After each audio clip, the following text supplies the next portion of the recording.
you've heard of like the most interesting man in the world. It's basically Border. He was in the U.S. Army as an intelligence officer. He served as a clandestine service officer with the Central Intelligence Agency. He served as a congressional member for the, was it the 19th or the 109th? It was the 13th, 14th, and 19th districts for 16 years. Okay, for 16 years. He was the chairman of the House Permanent Select Committee on Intelligence, until he was nominated as director of the Central Intelligence Agency, which is pretty wild. In addition to intelligence, he was in Congress, and he focused on the environment. He championed legislation around Everglades Restoration, the comprehensive Everglades Restoration plan. And then after his service in Congress, he moved to Sanibel Island with his family, and that's where really I saw firsthand Porter's impact. He was involved in establishing Sanibel as a city. He was Sanibel's first mayor, and he was the sole architect of the Sanibel plan, which is basically how the island would develop and look for the future. And has, as a result of that plan that he built, Sanibel Island is conserved 70% of its wildlands. So for a barrier island here, where real estate is the utmost value, is pretty impressive to see the difference between Sanibel Island and the next island south. And so really looking forward to hearing you guys talk about Everglades restoration through your eyes, experiences, the importance of people coming together and overcoming challenges that you think are, at the time maybe impossible, but we appreciate you both being here. It's my honor to introduce you guys. Thank you very much. Thank you. Get your mic. Thanks very much, Whit. I'll start off by a quick shout out to Yeti. These are the most comfortable chairs I've ever sat in, so I may not ever get out, but thank you. It's a real pleasure to be here, and Dad, thank you so much for agreeing to join us and agreeing to be grilled by me. We've pre-screened all the questions, so there's nothing that's going to get you in trouble, I don't think. But I think it's just important for everyone to hear, your perspective, because you've been, I won't say at this for a long time, but you've been at this for a long time, and you've actually, you can look back and sort of see the fruits of your labor, and not many people have that opportunity. So that's pretty exciting, and I think being able to share some of your observations with these folks will be great. So I'll talk a little bit about CERP, which is the Comprehensive Everglades Restoration Plan. It's really important to everything that Captains does. It's really important to South Florida, and it's something that was part of the Water Resources Development Act Bill of 2000, which you actually had a chance to vote for. And you did vote for it. That bill passed 312 to 2 in the House. And wrap your head around that. Anything passing the House of Representatives, today by that margin, and 85 to 1 in the Senate. So it clearly had a lot of bipartisan support. Signed by President Clinton on December 11th, 2020, and 2000, and is the largest hydrologic restoration in the United States and in the world. So it's a huge project. We're 24 years into it. So what I'd like to hear, since you got to actually work on it, and you worked with Governor Bush, I believe, and President Clinton and his staff, what other members of Congress worked on it? What comes to your mind? What do you sort of remember about the whole process, particularly because a lot of us in this audience can't really even imagine Congress working together. And clearly you had to, and you had to come across the aisles. And explain a little bit. Thank you, Chauncey. Good morning, everybody. I need to start out by telling you that I have a raging conflict of interest in being here, and that makes me all the happier to see all you taking an interest in my interest. I am a stakeholder. I live at the exact confluence of the Caloosahatchee River Delta, San Carlos Bay, and Pine Island Sound, which is wonderful, rich fishing grounds, water sports, family recreation area, but only if there is clean water. So this, for me, is just a labor of love to come back Some people say, well, you've been at this a long time. I have been. And I thank the good Lord for the years. And I hope the good Lord gives me a few more years so I see the completion of the flow of the water south, because that's what we started to try and do, was to restore Mother Nature's very wise decisions on how to manage Lake Okeechobee. The question of partisanship in Florida is sort of an amusing story. When I moved here in the late 60s, I registered to vote, and I went to the clerk and got all through telling her my name and my social security number, and she was handing me my thing back, and she was about to check the box, and she said, Democrat? And I said, no, Republican. She put the pencil down, withdrew the form, and said, really? Republican? She said, okay, if it's going to be Republican, you need to talk to the other Republican in the county. He's sitting on the bench sleeping over there. That's a true story, and it is very close to the truth. The odds were that there just weren't any Republicans around. Southwest Florida hadn't been discovered in those days anyway. There was hardly a good road to get here. In fact, only a few years before, the only way to get across the river was by train. So there's been a lot of change. And in that change, there are a lot of things that have remained constant. And one is the need to fix the Everglades. The politics, the partisan politics, have shifted dramatically. And I'm happy to report that the people involved in Congress, for the most part, understood that it was not a partisan issue. So today, where for the first time in quite a long time, I could say there are more registered Republicans in Florida than there are registered Democrats in Florida, and I really don't care one way or the other when we're talking about the Everglades, because it is a nonpartisan issue. It is a sane issue of common sense to protect natural resources. And that was the message that we had to take to all the members of Congress. And when you come from Florida and you go to the Midwest and talk to people about the Great Lakes and things, they say, wait a minute, you want us to spend how many $1 million on a swamp in Florida? Who goes to a swamp in Florida? Why would we vote for that? So we did have a very strong lift to try and get enough people in Congress to be aware. And that is the theme today, awareness of the problem, because it isn't just an environmental problem. It's an economic problem as well. It's a health problem. It's across the board to your quality of life, whether you live, work, or play, or ever going to visit this part of the world. And even if you aren't, clean water doesn't apply only to Southwest Florida, Lake Okeechobee, or South Florida. It applies to everywhere. It is a responsibility humanity has to the creation of the universe. And we are not doing as well as we could across the board, but we are certainly doing well in Lake Okeechobee, and primarily, in my view, because of the extraordinary work of awareness that Captains has been able to do. Lobbying is a tough sport in Washington. We got a lot of stakeholders, and they've got lots of different influences. Sometimes people call them special agendas, special interests. And sometimes it's an ugly word, a lot of combat, money changed around, all kinds of stories and stuff. This is a pure issue. And the double entendre is intended. This is a pure water issue. It is a pure issue. People can understand this and get aboard. We were able to do that without any partisan problems. I served with governors, Republican and Democrat, Lawton Childs, Jeb Bush. I can't tell you the extraordinary leadership we had from senators like Bob Graham, and across the board in the Senate, the work he did to get the support of the Senate. Bob was a Democrat, a very good one, and a very good governor of Florida. And our Republican and Democratic colleagues, whether in the city or in rural areas of Florida, that pulled together by basically the Florida delegation working, believe it or not, in a nonpartisan way for the benefit of Florida. And of course, we knew that we had to get the support from the rest of the country. So we ended up as a nonpartisan organization trying to enlist congressmen from all over the country to understand that clean water wasn't just a Florida issue.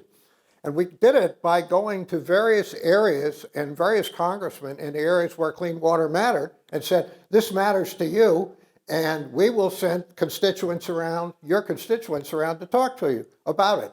And it worked. That's how democracy works in Congress. When you get the constituency of the elected members of Congress to go into the congressman and say, this is important to us, this is why. It's not about your reelection, it's not about what party profits, it's about what I get to drink, where my recreational water comes from, and what it means to our economy here, whether it's fishing or chairs like this or whatever it may be. And there are many, many aspects because there are many stakeholders.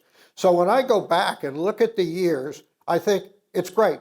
Partisan politics are upside down in Florida and probably across the country in most of the pundits' observations today.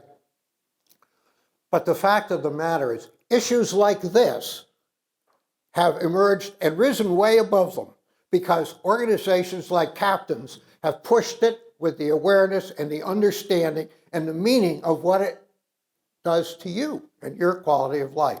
That is a very precious commodity of America, and I want to thank Captains publicly, and I want to thank all of you for being here, for taking that interest in it, because as I said, I have a raging conflict of interest. I like fishing off my dock. I don't have to go far to catch fish, but other people do, and I welcome the guides who come and fish, the Florida guides who come and fish my dock regularly, and we have some competition from some other people who like to fish the docks also.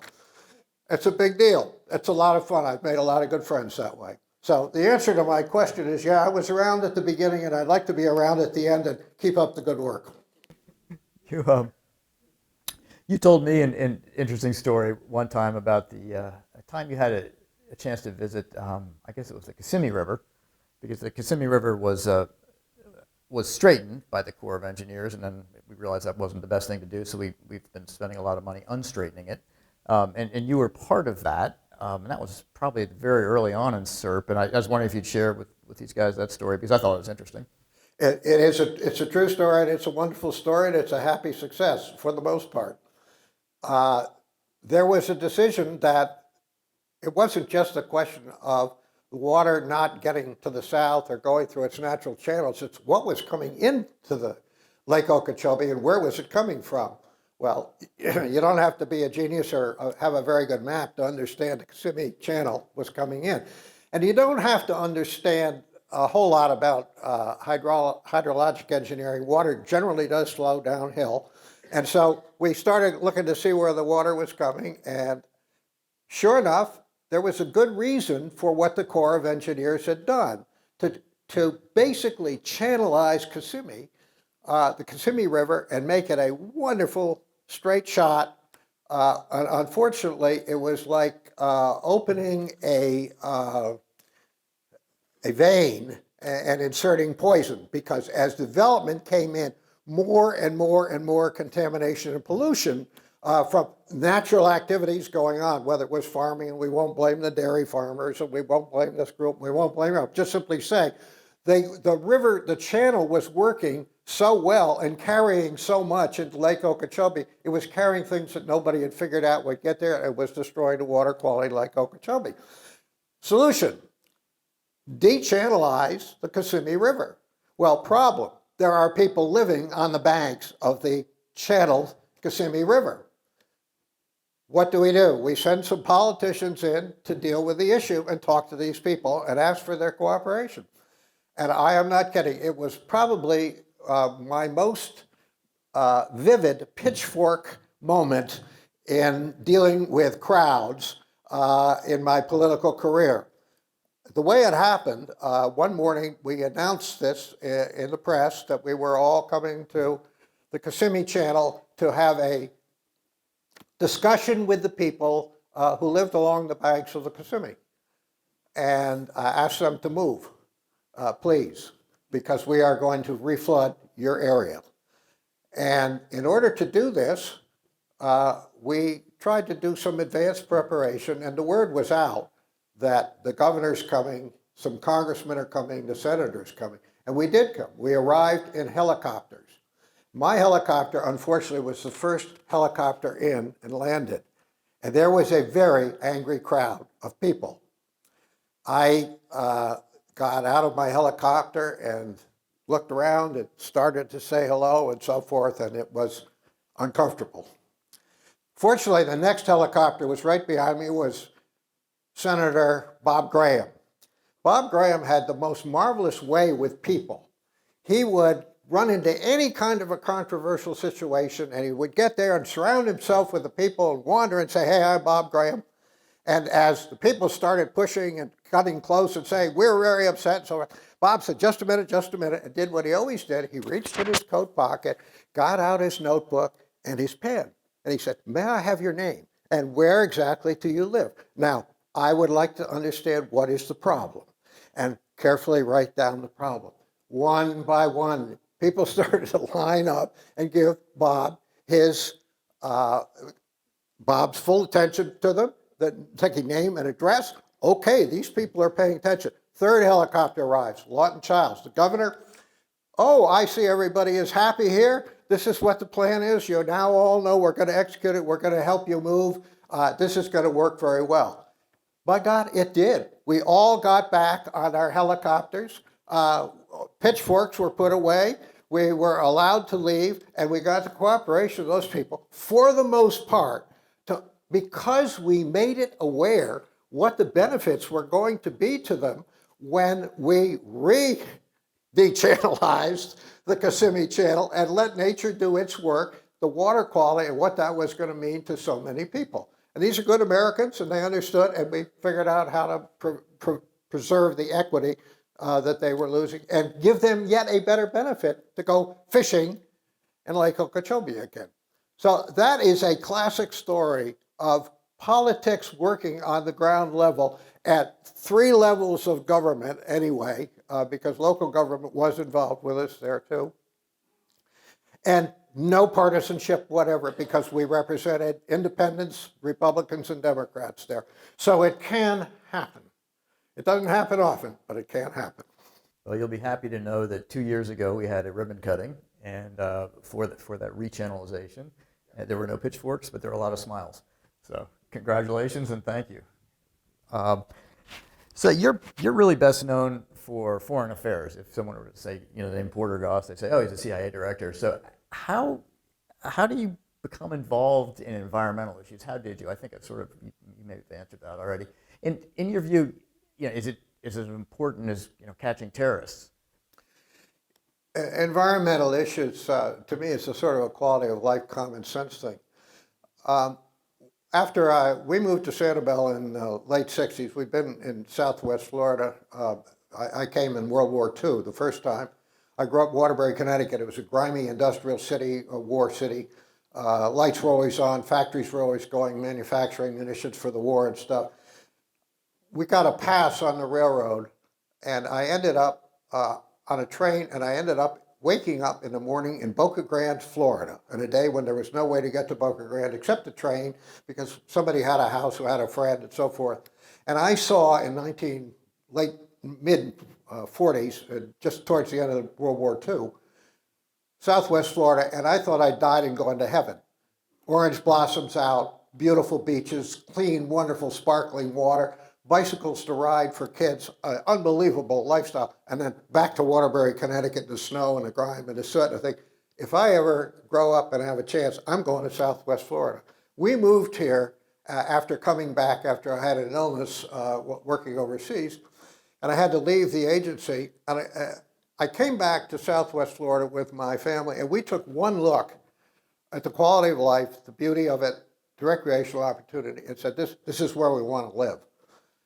This is terrific. So to me, it was a quality of life decision. It wasn't an environmental decision. Walking on the beaches, shelling, fishing, outdoor recreation, healthy stuff, things that made sense. I got my health back by walking up and down the beach, 100 yards, 200 yards, 500 yards, half a mile. Collected a lot of great shells in those days too. So this was a wonderful, wonderful opportunity, and other people knew how beautiful it was. When development started to come, not all of it was benign to the natural environment, and it became apparent that some kind of management or growth management of type and quality and amount and rate had to happen, or we were going to lose a wonderful natural resource. So as it turned out, we went to the people. The people in the community felt that way. The county at the time did not feel that way. They saw Sanibel as a place where we can have a Miami Beach type money machine going, and we're just going to build the hell out of it. And they had it shown for over 100,000 people, I think, back in around 1970. End of story. The community rose up, voted for self-rule, and I don't know why, maybe because I was the youngest guy around. They made me the mayor, and my job was to come up with a plan. And the plan was based on the stewardship of preserving the natural benefits that God gave us, Mother Nature gave us on Sanibel. Okay, that made me an environmentalist. Now, I went to Washington. I got elected as a Republican. In those days, we did have a little pocket of Republican conservatives growing here. And I got elected, and I went to Washington as a congressman, and I was the oddest of all things, a conservative Republican with environmental credentials from Southwest Florida. So I got a chance to deal with other conservationists who were on both sides of the aisle, mostly on the Democratic side. There were 5 or 6 Republicans with me, plus I had a lot of the Florida delegation with me. And Florida was known then as a growing state, and it was. And so the consequence of being labeled an environmentalist was sort of, I got out of that box and got into the box of saying, no, I'm representing my district, yes, but good outdoor qualities are wonderful for all Americans and actually for everybody on the earth. The clean water is a common denominator, just like clean air. And even congressmen can see that and understand that that can get you votes. And that actually is how we got a lot of the environmental legislation passed. So the answer to your question is, yeah, it is true that I had a lot of different aspects to my reputation in Washington, not all beneficial, but environmental was one. And I got reelected a number of times, not by being an environmentalist, but by taking care of quality of life in Southwest Florida, which should be quality of life everywhere that has these kind of benefits. I'm going to ask you this one, although I think you've probably answered it pretty well, but I'll let you keep going. So in the room today, we've got some of the top sports brands in the country, and they spend their time marketing and making their living from people who use the water, who play on the water, who need the water, who need clean water. So can you help them understand, probably even more than you already have, how in Everglades Restoration, it's not just an environmental issue, it's an economic issue. And I think most of the people in this room get it pretty well, but to have you put a point on it is always helpful, because we had fought this battle, I think, for a long time as just an environmental issue, and I don't think we'd made much progress. I think captains and some other groups have really forced the issue on the economics, and I think it has made a big difference with policymakers. Well, you can go along and get along paying no attention and not being a very good steward of natural resources for a while, but when something goes wrong, it really hits the fan. And when the hotel people start losing customers and people aren't coming to the beaches and the water quality is so bad that the health department is saying you can't swim in it, and the red tide blooms are being augmented and emphasized because of water quality coming from other areas, these are problems that quickly get attention and probably should never have happened. So it isn't just a question of not paying attention and letting things slide. It's when things go wrong, they go wrong for not just the environmentalists. Everybody pays if you don't do it right. It doesn't take everybody to keep it right, but as soon as things start going wrong, everybody starts taking notice. Now, how many dollars did we lose in the resort sector? How many dollars did we lose in the fishing guide sector? How many dollars did we lose across the board in rentals, in real estate sales, in property appreciation? all the way through the economic structure of our economy, either locally or countywide or statewide. You don't think the sunshine matters to Florida? Well, we haven't been able to screw up the sunshine yet, but we have screwed up the water quality to the point where we've had to shut stuff down. And that gets people mad, and that gets people's attention. And there are solutions. Now, all of these years, I've worked with Boat and some other places trying to figure out, how do you deal with red tide? I don't know the answer to the red tide problem or all the algal bloom problems. But I do know there are people working on it, and I do know we've made some progress on it. And I do know when you don't pay attention to water quality, it gets worse. And I know when that happens, people check out of hotels. And I want to know when that happens, as a congressman, my phone rings. My phone rings, says, do something about the red tide. I say, well, okay, you're going to help me. How? How are you going to help me? These are issues that take awareness, community participation, wisdom in the economic sector, all of these companies that hopefully are doing well and appreciating, supporting captains and the activities that we do, because it helps them. It's good for the bottom line for them, helps your clients, your customers. All of that is great. And they're not just limited to Southwest Florida. I know that. I recognize these names. I mean, my first fishing rod was Orvis, but it wasn't Southwest Florida. So these kinds of things have more than a ripple effect. It's more like the tsunami effect. And when people stop saying, well, we're not going there anymore because the water's lousy, that's not a good thing. And it affects everybody's boat. And Mr. Reagan used to say, the rising tide floats all boats, but the ebbing tide could put all the boats on the rock. So we want to make sure that ebbing tide isn't because of bad water. So Captains for Clean Water, you know the organization. It's amazing to me how young the organization is, but it's really had a huge impact in that short time with policymakers. And as a former policymaker, I'm wondering, what do you think makes Captains so impactful? I think it's because it's genuine. People understand. People love to fish. I think it's a genuine movement. Things that people don't like in Washington is the self-service, the phonyism, the egoism, all of the showmanship stuff that goes on up there. That doesn't work. It's called rhetoric. It's called a lot of terms. Euphemisms are given to it. It's a lot of self-serving egoism is too much abroad. They used to call it Potomac fever in my day, and they said, if you're here too long, you'll get Potomac fever. And it's true. I had a lot of very nice assignments in Washington I worked very hard at.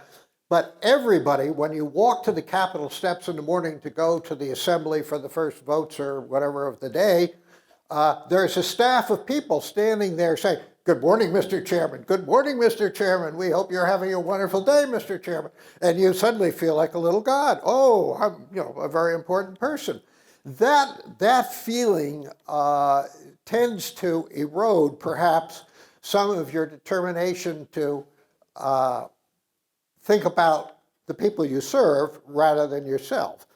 And that question is a very important one. People are seeing through that more and more, and it's frankly because the messaging program that is happening now in the world is everybody's got one of those little devices, and they're looking at it, they're talking at it, they're seeing what's going on, and the word's out. It may not be true, it may not be factual, it may be anything, but the word is out. It's going around, it's going around, it's going around. So it's very important that you have your message in that haystack, because that's the haystack that everybody's looking at. And it's getting bigger and bigger and bigger. So to find the needle in that haystack is getting harder and harder. Captains puts a very sharp, shiny needle in the haystack for people to understand about something that matters. And it matters in business, it matters in quality of life. How can it be more simple than that? So I think the genuineness of the message, I think most people relate to the fact that fishing is a pretty honorable thing. Men and women enjoy fishing. And I don't care whether it's from the dock or the boat or, get into the arguments between the sports and the other. But I will tell you, that's a soul mending process to go fishing. And as a soul mending process, it rises so far above politics that I think you could just simply go out and do your business. I know that people from all kinds of industry, levels of success, quality of life, lower class, middle class, upper class, celebrities, captains of industry have one thing in common on Sanibel. They come down and hire fishing guides and go fishing with them. And the fishing guides don't make any distinction between what they are or who they are or so forth. They just take them out to catch fish. But in that process, they make a lot of good friends from all walks of life. That's a genuineness and an expansion of influence that not a lot of other people have. And there is a credibility factor. I've never seen it on a chart, but if I asked probably a cross-section of Americans, on a 1 to 10 basis, how do you rate politicians, car dealers, fishermen, fishing guides? I know that fishing guides would be at the top of the list, if for no other reason they tell the best stories. We'll wrap up. I got one more question, and then we'll wrap up. And if anyone has questions, you can ask. So you're the first mayor of Sanibel, and on Tuesday on Sanibel we celebrated the 50th anniversary of the city, which was actually pretty cool. So by all accounts, Sanibel's been a pretty good success, notwithstanding the hurricanes. Great place to live. It's a model community. So 50 years from now, what do you think South Florida is going to look like? And how important to that vision do you think Everglades Restoration is? And conversely, if we don't get it right, what do you think the consequences are? Well, the hopes and dreams are that wisdom will prevail and common sense will prevail, and that we will continue to honor the natural resources that the good Lord has given us, because they are unique in this part of the world and deserve our good stewardship. So I think that recognition has come in Lake Okeechobee, and CERP and the efforts to restore it and put it back in a shape that is benign. We get Florida Bay back, we get the coral reefs back, we get the quality of life in the Keys back in a way that the Mother Nature would like it to be, and that certainly most human beings would find more enjoyable than some of the problems we have now. I don't think we can fail, because I think the consequences are too great.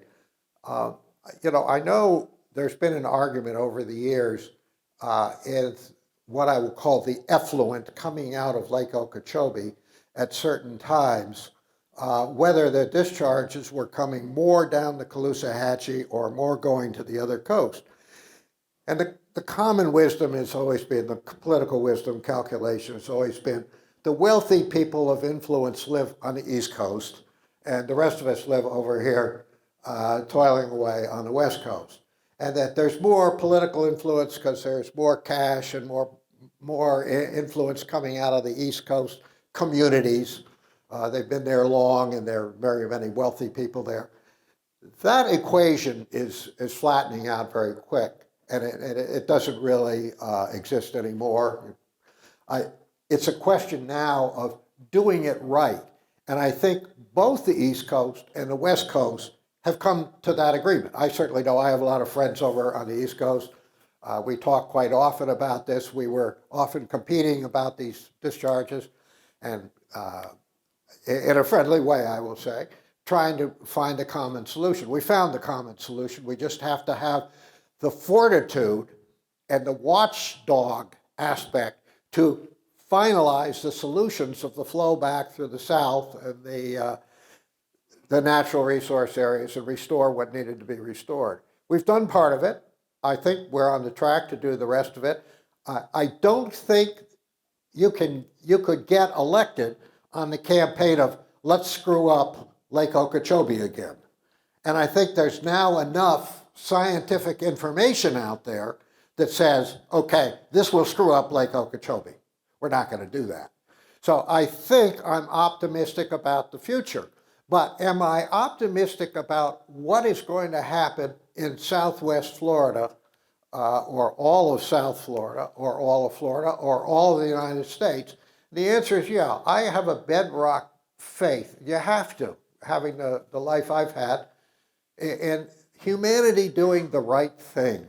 I just honestly believe at the end of the day, yes, there's right and there's wrong. I went to school that taught me there's right, there's wrong, do right. Okay, that's simple. It's not so simple because some calls are hard. They're margin calls. You don't know whether this is going to work or that's going to work. You have to make some decisions. Sometimes you get it wrong. You have to have the strength to go back and say, I screwed up on that. I got it wrong. I'm wrong. We're going to do it the right way. We're going to do this. I think we have that level of awareness in the citizenry of our country now. I hope so.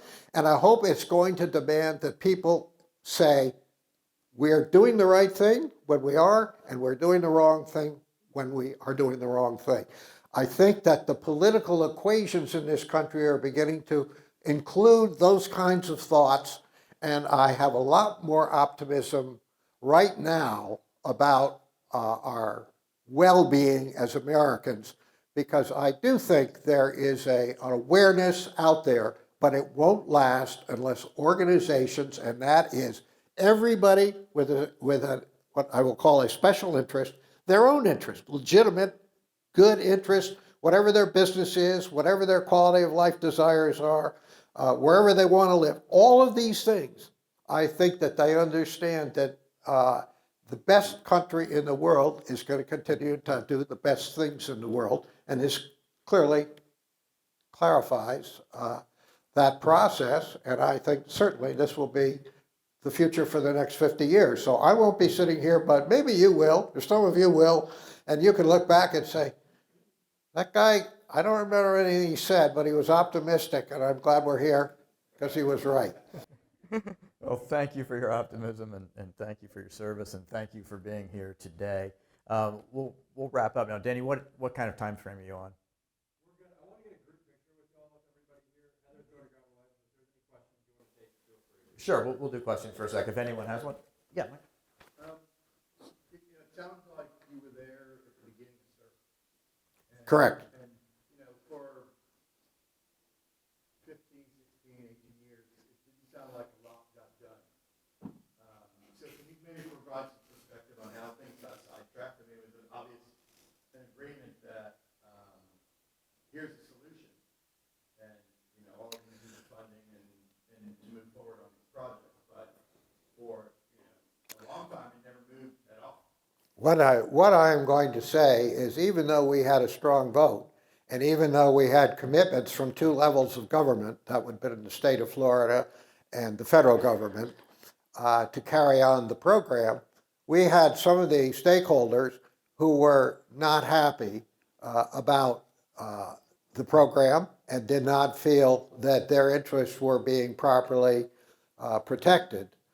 And that struggle basically stalled progress while that debate went on. Now, I'm using careful words because it is not my intent to create controversy, because it's going to take unity and harmony to carry this program to its conclusion, and I don't want to make any more attorneys rich than already are in this process. So I will simply say, not everybody has been aboard the whole way. And that's because we are in a democratic society and have legitimate interests, and they are in conflict sometimes. And you have to work those conflicts out. But when the conflicts are obviously creating a negative result to the expenditures of the taxpayers and the policy goals and gains and that have been put out and that have been duly supported, that the debate has to end after a while. And once you've gone through the legitimate arguments and start going through them again, you begin to get the idea that maybe this isn't legitimate debate in good faith. Maybe this is stalling tactics to try and do an end run till we can get our own people in the office to turn that thing over. I don't think it's going to happen. And the reason is, I think the politics are so obvious now that you run the risk of being a very short-term politician.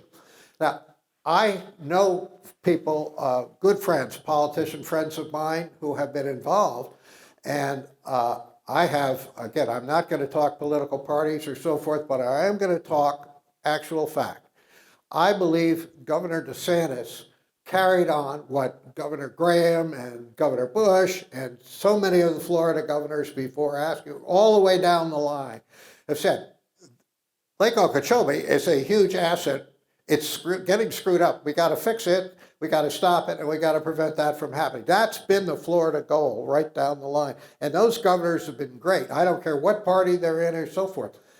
Governor DeSantis came down here and he stuck his neck out and he said, no, I'm upsetting some constituency. I'm upsetting some of my supporters. I know that. I get it. He was getting messages. I know. He stuck to it. But the important thing is, after he was elected, he kept his promises.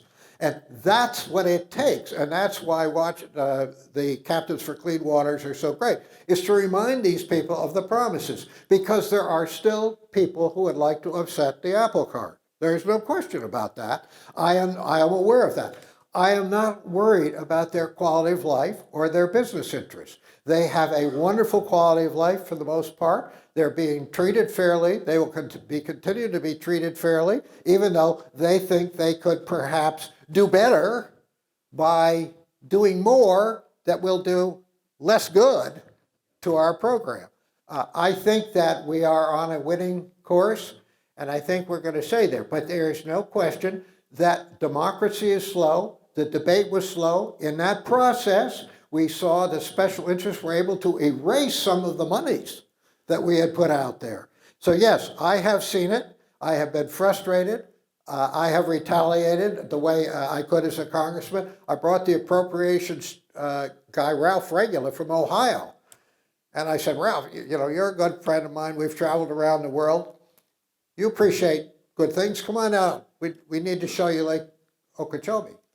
Clay Shaw on the other side, congressman, a great friend. We gathered together and other congressmen from the Democratic side. There was no partisanship. We all gathered around. We brought the Corps secretary, the appropriate secretary from the Corps of Engineers, from the Defense Department down. We flew around. We kept rubbing their nose in it. Every time they put a new colonel in to run things out of Jacksonville, okay, we need to talk to you. That kind of effort has continued, but we kept running up against this question of, I guess, special agenda, special interest, saying, okay, a little bit like that old Odyssean tale of Penelope stitching all day and then unstitching at night, so she never quite finished the project, so Odysseus would always be saved. Those kinds of things were going on. I think we're beyond that. Sorry? That's great to hear that. Well, that's my belief, but it's only going to happen if you keep your eyes open. Any other? If I offended somebody, I apologize. You didn't. Well, thank you very much, Dad, for your time today and sharing your thoughts and your wisdom with us. We really appreciate it. And I guess we'll take a picture now.